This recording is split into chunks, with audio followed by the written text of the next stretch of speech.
धामी की रिकॉर्ड जीत पर रुड़की में भव्य स्वागत समारोह का सांसद कल्पना सैनी का भी हुआ स्वागत। कार्यकर्ताओं का सीएम ने जताया आभार।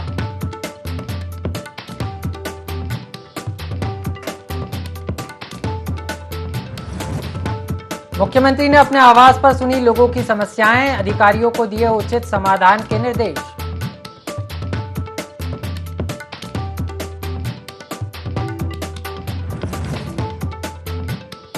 उत्तराखंड में खेलों को बढ़ावा देने लगातार प्रयास कर रही सरकार। देहरादून में आज बॉक्सिंग को प्रोत्साहन देने कैबिनेट मंत्री गणेश जोशी रहे मौजूद। बच्चों की जमकर की तारीफ।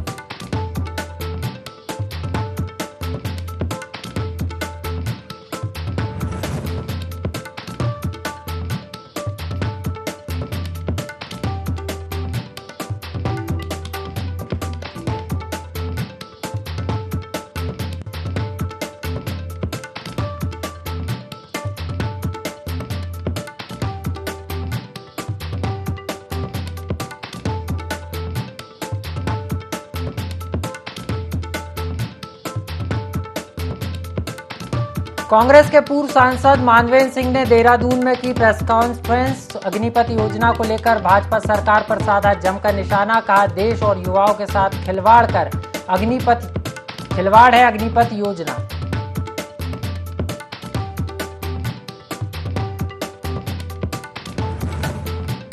और थैलीसेन पहुंचे कैबिनेट मंत्री धन सिंह रावत। थाने के प्रशासनिक भवन का किया भूमि पूजन। कहा, सरकार कर रही है लगातार जनहित के कार्य।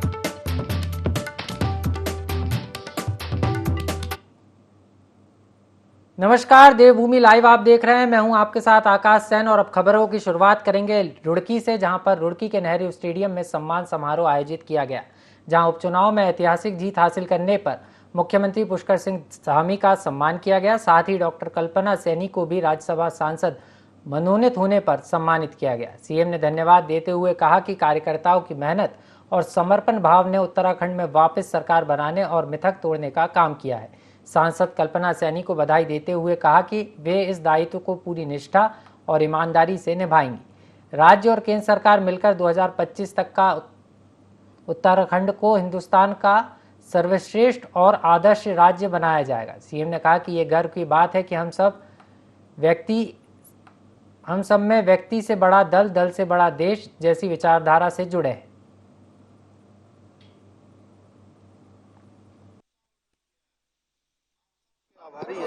और इनकी अपेक्षाओं के अनुरूप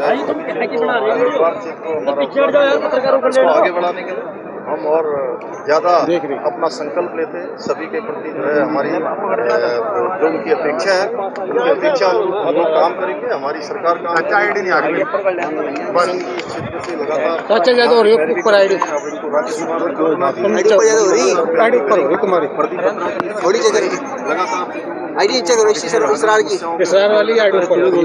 हम मोदी जी के नेतृत्व श्रेष्ठ उत्तराखंड बनाने के लिए हम सभी लोग कदम से कदम मिलाकर चलेंगे। मुख्यमंत्री पुष्कर सिंह धामी ने मुख्यमंत्री आवास स्थित मुख्य सेवक सदन में प्रदेश की विभिन्न क्षेत्रों से आए लोगों की समस्याओं को सुना। मुख्यमंत्री ने जन समस्याओं के उचित समाधान के लिए मुख्यमंत्री कार्यालय के अधिकारियों को दिशा निर्देश दिए कि सभी समस्याओं को संबंधित विभागों को भेजा जाए और उन पर हुई कार्रवाई से भी अवगत कराया जाए। मुख्यमंत्री ने कहा कि जन समस्याओं का त्वरित निराकरण अधिकारियों की जिम्मेदारी है। यह सुनिश्चित किया जाए कि जन समस्याओं का शीघ्रता से समाधान हो। आम जनता को अपनी समस्याओं के निराकरण के लिए बार बार मुख्यमंत्री तक न आना पड़े, ये सुनिश्चित करना अधिकारी को दायित्व है। मुख्यमंत्री ने कहा कि राज्य सरकार सबका साथ, सबका विकास और सबके विश्वास की भावना के साथ सभी की समस्याओं के समाधान के प्रति संकल्पबद्ध है।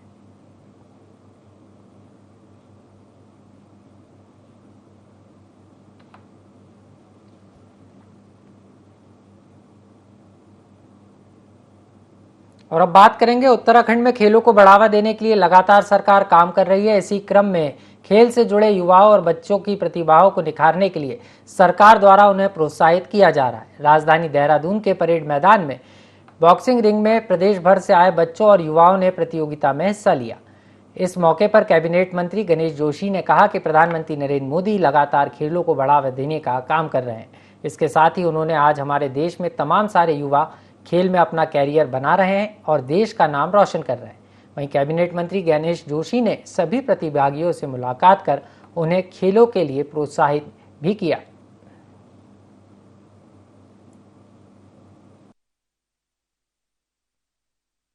मुख्यमंत्री जी बाहर से माननीय मुख्यमंत्री जी उसका संज्ञान ले रहे हैं और निश्चित उसमें निर्णय होगा और जनभावनाओं के अनुरूप होगा और माननीय मंत्री जी के सम्मान के अनुरूप होगा।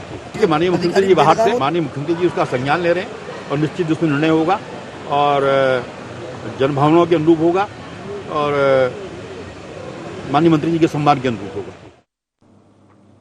और अब बात करेंगे हरिद्वार के बहदराबाद की, जहां थाने में लावारिस वाहनों की नीलामी की गई। एएसपी हरिद्वार और एआरटीओ हरिद्वार के निर्देशन में नीलामी की प्रक्रिया शुरू की गई, जिस पर अधिकतम बोली का 18% जीएसटी भी ठेकेदार द्वारा ही देय होगा। वहीं बहदराबाद पुलिस द्वारा लावारिस 30 वाहनों की नीलामी 3,35,000 रुपये के ठेकेदार मीनू के द्वारा की गई।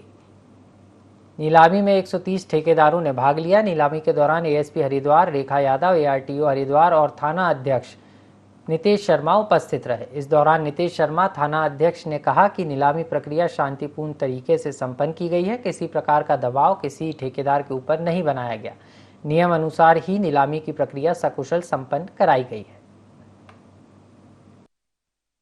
पुराने स्कूटर हैं 25 मोटरसाइकिल स्कूटर जो खत्म है बिल्कुल, और 5 इसमें गाड़ी। हमारे पे 3,15,000 में भी जीएसटी विदाउट जीएसटी के हुई है। ये 29 वाहन नहीं 30 वाहन में आज भादराबाद थाने में नीलामी का आयोजन किया गया। इसमें टोटल 30 वाहन थे, जिसमें से 60/72 एक्साइज एक्ट के और 2 हमारे लावारिस वाहन थे। तो कुल वाहनों की कीमत नीलामी में जो बोली लगाई गई वो 3,35 पर फाइनल हुई है। और अब बात करेंगे खबरों में आगे बढ़ते हुए, बीजेपी नेता राजेश्वर पेनुएल ने झाख डोबरा लबगांव मोटर मार्ग को डबल लेन बनाने की बात कही है। मार्ग सकरा होने के कारण यहां से गुजरने वाले लोगों को अच्छी खासी परेशानी का सामना करना पड़ता है, कारण मार्ग पर वाहनों का दबाव बढ़ रहा है। उन्होंने कहा कि डोबरा चाठी पुल देखने के लिए बड़ी संख्या में यहाँ पर्यटक पहुँच रहे हैं। सकरी सड़क होने के कारण वाहन दुर्घटना की आशंका रहती है। ट्रैफिक के बढ़ते दबाव को देखते हुए जाग डोबरा लंबगांव सड़क को जल्द से जल्द डबल लेन बनाना जरूरी है। वहीं खेत पर्वत क्षेत्र को योगपीठ घोषित करने की मांग भी उन्होंने की, ताकि युवाओं के स्वरोजगार के अवसर बढ़ सके।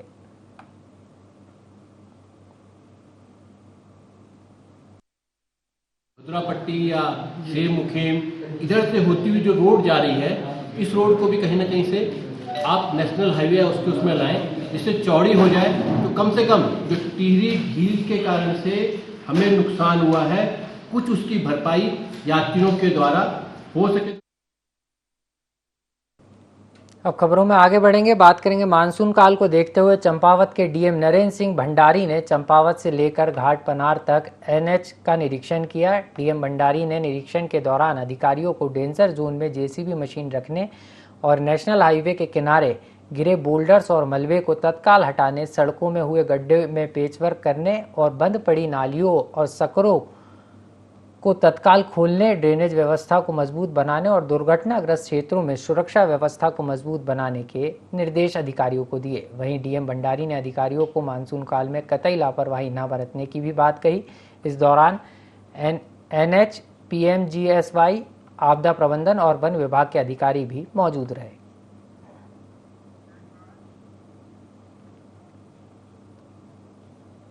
खबरों में आगे बढ़ेंगे। उच्च शिक्षा एवं स्वास्थ्य एवं सहकारिता मंत्री धन सिंह रावत ने थैलीसेना थाना के प्रशासनिक भवन का भूमि पूजन और शिलान्यास किया। मंत्री ने कहा कि सरकार लगातार जनता के हितों में कार्य कर रही है, जिससे लोगों को परेशानियों का सामना नहीं करना पड़ेगा। साथ ही उन्होंने कहा कि क्षेत्र में पुलिस थाना होने से अपराधों को रोकने में काफ़ी मदद मिलती है। उन्होंने संबंधित कार्यदायी संस्था को निर्देशित किया कि निर्धारित समय पर भवन का कार्य पूर्ण करें, जिससे पुलिस कर्मियों को प्रशासनिक भवन तथा आवास समय पर मिल सके। बता दें कि मंत्री ने 2,15,19,000 का प्रशासनिक भवन और 99,56,000 के टाइप 2 के आवासीय भवन का शिलान्यास किया है।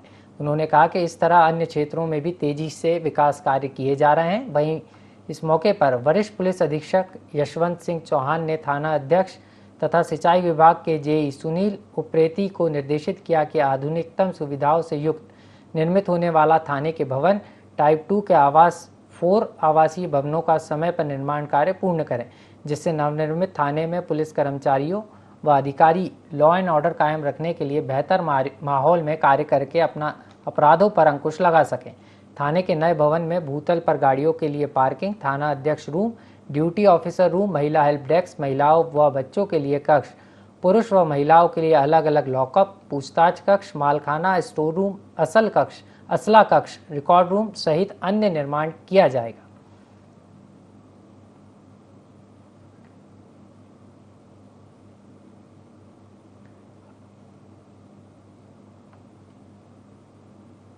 खबरों में आगे बढ़ेंगे। संविदा आउटसोर्स वाहन चालकों ने मुख्यमंत्री को ज्ञापन भेजकर कई अधिकारियों की शिकायत की है। अधिकारी सरकारी वाहन का इस्तेमाल अपने निजी कामों के लिए कर रहे हैं। बच्चों को स्कूल छोड़ने और बाजार से सब्जी लाने के लिए वाहनों का इस्तेमाल किया जा रहा है। मामले में भाजपा के प्रवक्ता रविंद्र जुगरान की प्रतिक्रिया सामने आई है। उन्होंने कहा कि आउटसोर्स कर्मचारियों ने हिम्मत दिखाकर मुख्यमंत्री को जो पत्र लिखा है उसके लिए मैं बधाई देना चाहता हूँ।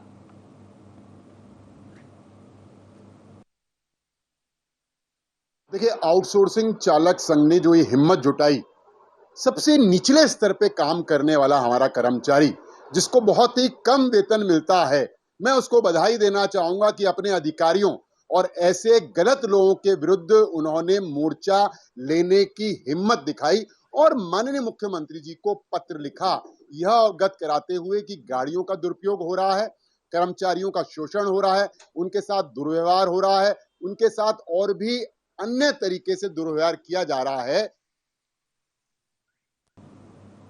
और अब बात करेंगे अग्निपथ स्कीम की। अग्निपथ योजना को लेकर कांग्रेस केंद्र की मोदी सरकार पर लगातार हमलावर है। राजस्थान सैनिक कल्याण बोर्ड के अध्यक्ष और कांग्रेस के पूर्व सांसद मानवेंद्र सिंह ने उत्तराखंड पहुंचने पर जमकर केंद्र सरकार पर निशाना साधा। उन्होंने साफ तौर पर कहा कि भाजपा की सरकार अग्निपथ योजना में कई खामियां हैं। अग्निपथ योजना युवाओं और देश की सुरक्षा के साथ एक खिलवाड़ है। महज 4 साल की नौकरी के बाद युवाओं पर रिटायरमेंट का ठप्पा लग जाएगा। तीनों सेनाओं में करीब 1.5 लाख पद खाली हैं। आखिर सरकार खाली पद भरने पर काम क्यों नहीं करती? हर देश और हर सेना भिन्न है। हर देश अपनी सेना बनाती है और अपनी परिस्थितियों से बनाती है। अपना जो कल्चर है उसके आधार पर सेना बनती है। ये कोई विदेशी सेना नहीं है। तो इससे जो खिलवाड़ हो रहा है ये बहुत नुकसानदायक है। 4 साल के बाद ना तो इसको पूर्व सैनिक का श्रेणी में आएंगे और ना वो वेतन उसके समान मिलेगा। उसका कैटेगरी अलग है। इसलिए मैं कह रहा हूँ वो जो ठप्पा लगेगा ना रिजेक्ट वाला, कि सेना की भर्ती में एक प्रांत का कोटा होता है जो प्रतिशत के हिसाब से होता है कि युवकों का जो प्रतिशत है जनसंख्या उसके प्रतिशत निकाल कर ये बनाते हैं कोटा। अब ये कोटा चले गया है। इसमें किसी स्टेट का कोई कोटा नहीं रहा है, तो वो कोई प्रांत को लाभ है और अधिकतम प्रांतों को नुकसान है। खबरों में आगे बढ़ेंगे। बात करेंगे हरिद्वार के शिवालिका नगर स्थित सामुदायिक केंद्र में भाजपा मंडल की कार्यकारिणी की बैठक हुई, जिसमें बतौर मुख्य अतिथि रानीपुर विधायक आदेश चौहान शामिल हुए। वहीं मंडल अध्यक्ष अमरीश शर्मा और मुख्य प्रवक्ता आशुतोष शर्मा भी इस बैठक में मौजूद रहे। बैठक में देश के प्रधानमंत्री नरेंद्र मोदी के नेतृत्व में किए जा रहे विकास कार्यों से जुड़े कई राजनीतिक प्रस्ताव पास किए गए। इस दौरान विधायक आदेश चौहान ने चंपावत में भारी मतों से जीत हासिल करने पर मुख्यमंत्री पुष्कर सिंह धामी को बधाई दी। साथ ही कहा कि आगे चुनौती के रूप में आने वाले पंचायत, लोकसभा या अन्य कोई भी चुनाव हो, इसके लिए भाजपा पूरी तरह से तैयार है। पिछले चुनावी आंकड़ों के अनुसार भाजपा का ग्राफ आगे ही बढ़ता जा रहा है। केंद्र सरकार ने जो विकास कार्य किए हैं, इसे लेकर भाजपा कार्यकर्ता जनता के बीच पहुंचेंगे और आगामी चुनाव में फिर से अपना परचम लहराने वाले हैं।